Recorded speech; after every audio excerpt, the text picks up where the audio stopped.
അച്ഛാ, ഗോപികൃഷ്ണ, കണ്ണപ്പമാവ വന്നിരിക്കണോ, വന്നിരിക്കണോ, എഴുത്ത് വന്നിരിക്കണോ.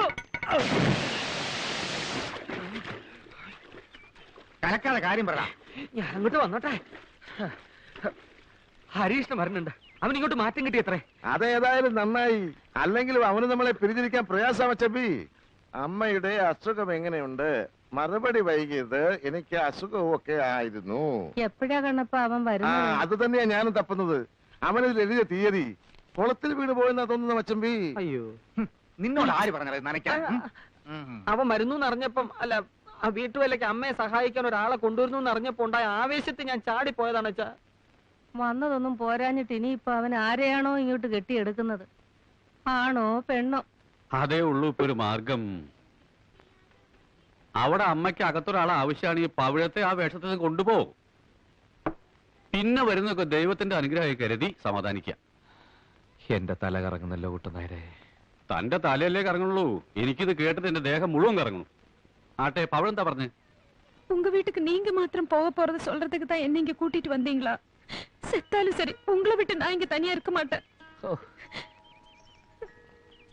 ഭാര്യയാണെന്ന് പറഞ്ഞ് നിന്നിപ്പ അങ്ങോട്ട് കൊണ്ടുവന്ന് അവരെ തൂക്കിക്കൊല്ലും. ദൈവം, എന്ത് പരീക്ഷണത്തിന് എനിക്ക് ട്രാൻസ്ഫർ കിട്ടിയത്? போன திரும்பி வருவீங்கன்னு என்ன நிச்சயம்? പവിഴം, ഞാൻ പറയുന്നത് வேண்டாங்க, என்ன விஷம் வேணாலும் போடுறேன், உங்க கூடவே வர்றேங்க. എന്നാലും താലി കെട്ടിയൊരു പെണ്ണിനെ വേലക്കാരിയാക്കുന്നത് ശരിയാണോ? എനിക്ക് വയ്യ, പേടിയാവുന്നു. உங்களுக்கு நான் வேலைக்காரி இல்லையே, தாலி கட்டின பொண்டாட்டி. என்னால தானே உங்களுக்கு இவ்ளோ கஷ்டம் வந்துச்சு. எது வந்தாலும் நான் சகிச்சுக்கிறேன்.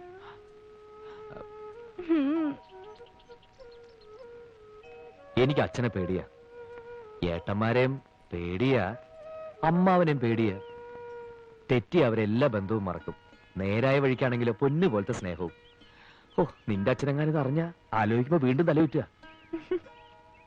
അപ്പോ നീ തയ്യാറാണ്? ഒരു ശാന്തി മുഹൂർത്തവും കുറിച്ച് വാങ്ങി നമ്മൾ സ്ഥലം വിടുന്നു.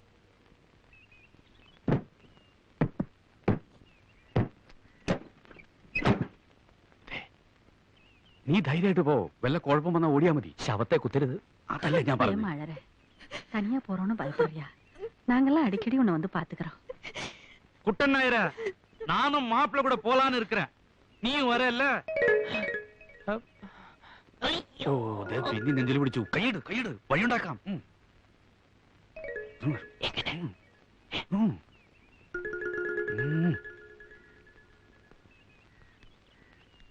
நாயர, நான் என் பொண்ணை ரொம்ப செல்லமா வளர்த்துட்டேயா.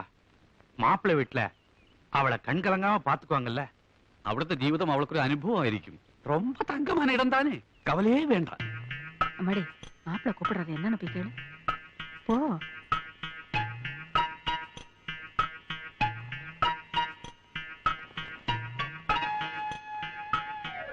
என்ன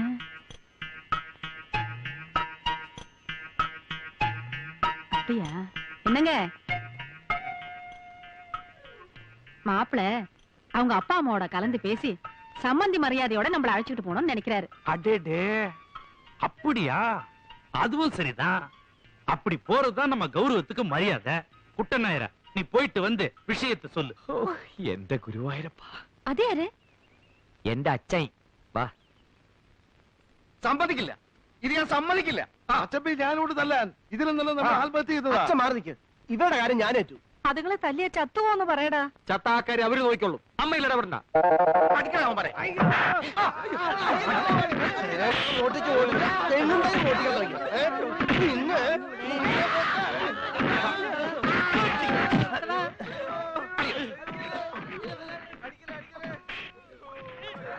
രേഷ, നെഞ്ചിടിക്കണു. പേടിക്കണ്ട, ഒന്നും സംഭവിക്കില്ല.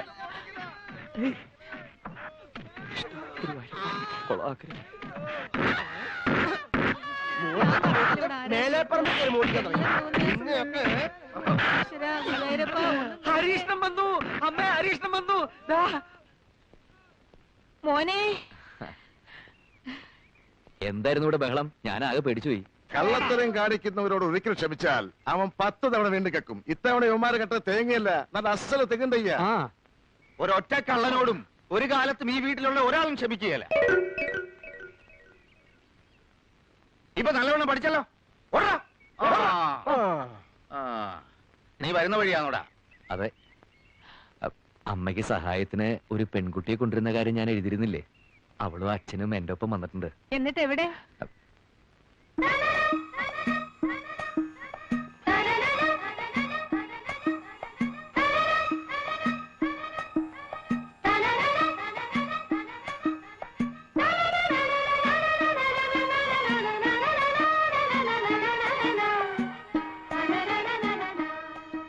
നല്ല തറവാട്ടി പറഞ്ഞ കുട്ടി അല്ലേ? എനിക്ക് തോന്നുന്നില്ല. ലക്ഷണം കൊണ്ട് നല്ലതാ മച്ചമ്പി. ഇവൻ അന്യനാട്ടിൽ താമസിച്ചു വന്നതല്ലേ? ഐശ്വര്യം പോയിട്ടില്ല, കൂടിയിട്ടേ ഉള്ളൂ. നിന്റെ പേരെന്താ പെണ്ണേ? പവിഴം. നീ എന്ത് ജാതിയാ? അല്ല, മലയാളത്തിൽ പറഞ്ഞാൽ അവൾക്ക് പെട്ടെന്ന് മനസ്സിലാവില്ല. പഠിച്ചു വരുന്നല്ലേ ഉള്ളൂ. അല്ല, പഠിക്കാനുള്ള തയ്യാറെടുപ്പ് അങ്ങനെ. ഞാൻ കണ്ണപ്പൻ, ഹരികൃഷ്ണന്റെ അമ്മാവനാണ്. അവൻ ജയകൃഷ്ണൻ, ഇവൻ ഗോപികൃഷ്ണൻ. ഞാനിവിടുത്തെ കാര്യസ്ഥൻ. ഹരിയുടെ അച്ഛനമ്മയൊക്കെ മനസ്സിലായല്ലോ. ആരായാലും എന്താ, അവർക്ക് ഇവരെയൊക്കെ ഒന്ന് പരിചയപ്പെടുത്തി കൊടുത്തോടാ കൊശവാദിനൊക്കെ. കുട്ടിയുടെ അച്ഛനാണല്ലേ? എന്താ പേര്? എൻ പേര് ദുരൈസ്വാമി. ആ. എനിക്ക് കൊഞ്ചം മലയാളം അറിയും. ഓ, എടാ ഗോപി, ഈ കർപ്പൂരം ഒന്ന് കത്തിച്ചേടാ. പല സ്ഥലത്തും പോയി പലതും സംഭവിച്ചിട്ടല്ലേ എന്റെ മോൻ വന്നിരിക്കുന്നത്. സകല ദൃഷ്ടിദോഷങ്ങളും എന്റെ മോനീന്ന് പോട്ടെ.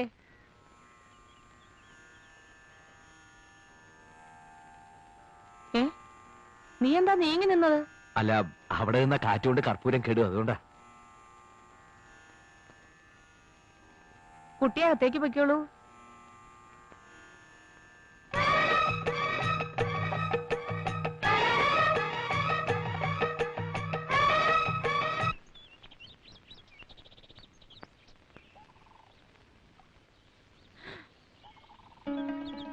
கடவுளே, நிறைய தண்ணி இருக்கே.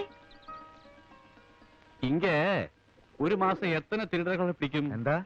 இல்ல, இந்த திருடர்களோட எண்ணம் கிடைச்சா தேங்காயோட எண்ணம் கிடைக்குமே. ஹரி சொல்லி இருக்கு எல்லா அப்பாவோட ஐஸ்வர்யம் தான்னு. ஹரி மேல நம்பிக்கை உள்ளனால தான் அவளை இந்த குடும்பத்துக்கு அனுப்பி வச்சது. நீங்க பெரிய மனுஷன், எல்லாம் பாத்துக்கணும். അവർ ரொம்ப പാവം. ഏറ്റു. എന്താ പേര് പറഞ്ഞത്? പവിഴം. അതല്ല, നിന്റെ പേര്? എന്റെ പേര് ദുരൈസ്വാമി. എന്ത് സ്വാമി ആയാലും അവിടെ കാര്യം ഞാൻ ഗവിച്ചോളാം. എന്താ പോരെ? മതി. ഹരി ശമ്പളത്തെ പറ്റി വല്ലതും സംസാരിച്ചോ? അതെല്ലാം അപ്പാവും അമ്മാവും അണ്ണനും താനേ പേശണം. ആ, സകല ചെലവും കഴിഞ്ഞ് 100 റുപ്യ തരും. ഇതാ മതിയോ? ഞാൻ എന്നാ ചൊല്ലരുത്, ഇപ്പൊ സാധനങ്ങളുടെ വിലയെല്ലാം തെരിയൂല്ലേ? അറിയില്ല. അറിയാനായി ഞാനൊന്നും വാങ്ങാറില്ല. ഒക്കെ ഇവിടെ കൃഷിയാ. അപ്പോ അലക്കാനും കുളിക്കാനും സോപ്പ്, പാം ഓയില്, മണ്ണെണ്ണ എല്ലാം കൃഷിയാ? ഒന്നും വാങ്ങരുതില്ല? ഒന്നും വാങ്ങാറില്ല, ഒക്കെ കൃഷിയാ. ഇതാ ഈ കോണം വരെ. എന്താ? இதுதான் அம்பலத்தரம். எனக்கு சந்தோஷாச்சு. எந்த பிரச்சனையும் கிடையாது. அப்ப ഞാൻ പുറപ്പെട്ടുമാ? പുറപ്പെടാൻ വരട്ടെ. അതിനു മുമ്പ് ഇത്തിരി ഊണ് കഴിക്കുക. ഒരു ഉഷാറ് വരും. നിറച്ചു കഴിച്ചോളൂ കുട്ടി. എനിക്ക് തീരെ വയ്യ. കറിയൊക്കെ പേരിനേ ഉള്ളൂ. എവക്ക് എങ്ങനെ വെപ്പ് പണിയൊക്കെ വശമുണ്ടോ? കൊഞ്ചം കൊഞ്ചം അരിയും. ഇനി എല്ലാം അമ്മ കയ്യിലെത്താ. എന്നാലും അടുക്കള കയറണ്ട, പുറം പണി എടുത്താ മതി. അത്യാവശ്യം അകത്തെ പണിക്ക് എന്നെ സഹായിച്ചാ മതി. ഞാൻ പറയുന്ന മനസ്സിലാവണുണ്ടോ? ശുദ്ധവും വൃത്തിയൊക്കെ ഉള്ള ആളല്ലേ? മാസത്തിൽ 7 ദിവസം പുറത്തു തന്നെ കിടക്കണം. അതിവിടെ നിർബന്ധ. പരിഷ്കാരം ഒന്നും വേണ്ട. എന്റെ ഭഗവാനെ.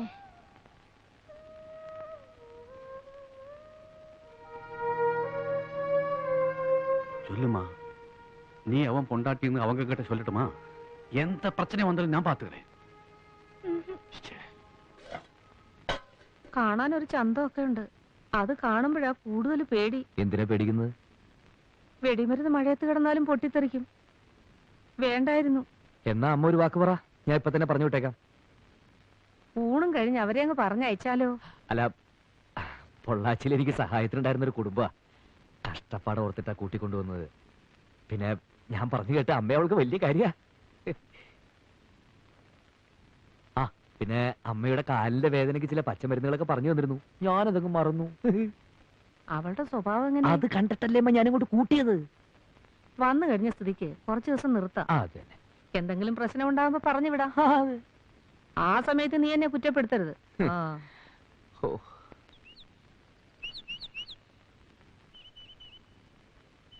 നായരെ,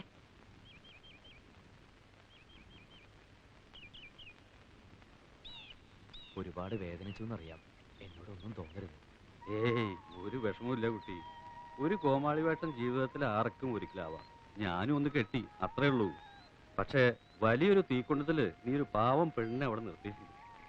ഞാൻ എന്താ അനുഭവിച്ചു, അവളല്ലേ അനുഭവിക്കാൻ പോണത്. എനിക്കറിയാം, എല്ലാം ഒന്ന് ശരിയാകുന്നത് വരെ. സാരില്ല, മരുമോൻ ധൈര്യത്തോടെ പോ. പെരിയ കൗണ്ടറുടെ മകളാണെങ്കിലും ജാതകത്തിൽ വേലക്കാരി യോഗം അവൾക്ക് ഇത്തിരി ഉണ്ടാവും. അത് ഇതോടെ തീരും. പക്ഷേ നിന്റെ മരുമക യോഗം എന്താവുന്ന എന്റെ പേടി. നിന്റെ അമ്മ നല്ലൊരു സ്ത്രീയാ, അച്ഛൻ തനിക്കുണ്ടേ. ഏട്ടന്മാരെനിക്ക് വിശ്വാസം പോരാ. വിവരം അങ്ങാനും കൗണ്ടർ അറിഞ്ഞ എന്റെ തലയും ഉടലും വെവ്വേറെ പാർസൽ ചെയ്ത് സ്വർഗത്തിലേക്ക് അയക്കും. എന്റെ വേഷം ഇതായിരുന്നു എന്നറിഞ്ഞ അയാൾ എന്നെ പിടിച്ചൊരു കൗണ്ടറും ആക്കും.